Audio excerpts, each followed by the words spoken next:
যে বাবরি মসজিদের মাথায় প্রথম আঘাত করলো সে কে? সে একটা নীচ জাতির ছেলে। দেখে নেবেন ইন্টারনেটে এভিডেন্স খুলে। বাবরি মসজিদের চূড়াতে যে প্রথম আঘাত করেছে ও একটা নীচ জাতির ছেলে।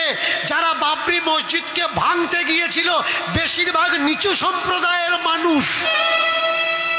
কিন্তু মসজিদ ভেঙে যখন রাম মন্দির তৈরি হচ্ছে, ওই রাম মন্দিরে পূজা কে করবে? কখনো ভেবেছেন? সে কিন্তু নিজ জাতের মানুষ নয়। কোটি কোটি টাকা দিয়ে রাম মন্দির তৈরি হলো, ভালো জিনিস। একটা রাম মন্দির কেন, কার্তিক মন্দির, গণেশ মন্দির তৈরি হোক, কিন্তু আপনার রাজ্যের চটকলগুলো বন্ধ হয়ে গেল, যেখানে গরিব শ্রমিকরা কাজ করছিল। কোটি কোটি টাকা দিয়ে রাম মন্দির তৈরি হলো, কিন্তু সরকারের বড় একটা প্রকল্প বিএসএনএল প্রকল্প, টেলিকম যোগাযোগ, সেই বিএসএনএল নষ্ট হতে বসেছে। পুরো ভারতবর্ষে সব থেকে কাদের কেবিল ছড়ানো? বিএসএনএল এর কেবিল। এই যে টাওয়ারগুলো দেখছেন কাদের টাওয়ার? বিএসএনএল এর টাওয়ার। অথচ বিএসএনএল কোনো কাজ করে না। কাজ করছে কারা? এই বিএসএনএল বিক্রি হয়ে গেল বিদেশি কোম্পানির কাছে। তাহলে রাম মন্দির যখন তৈরি হলো কোটি কোটি টাকা ইনকামের জন্যে, যদি কেউ প্রশ্ন করে ওই কোটি টাকা ইনকাম দেশের কাজে লাগবে নাকি ওই উচ্চ বর্ণদের কাজে লাগবে? মসজিদ ভাঙলো কারা?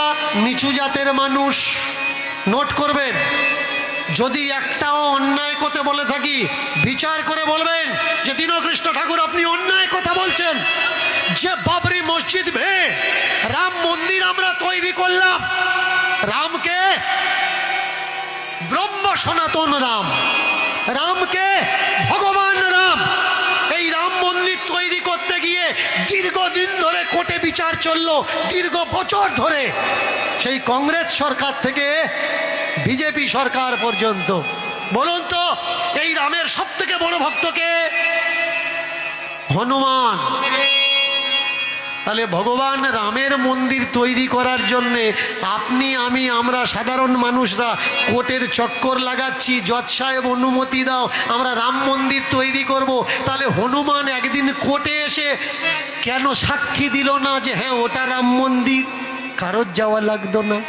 হনুমান তো 4 যুগ অমর ভাই, হনুমান তো মরেনি, 4 যুগ বেঁচে আছে। তাহলে রামের মন্দির তৈরি করার জন্যে যেখানে হনুমান কোনো গুরুত্ব লাগাচ্ছে না, রামের কোনো যায় আসে না রামের মন্দির হোক বা না হোক, সেখানে লাঠালাঠি খুনোখুনি হচ্ছে কারা? আমার দেশের কিছু নির্বোধ মুসলমান আর নিজ জাতের কিছু হিন্দু দাবি করা মানুষগুলো।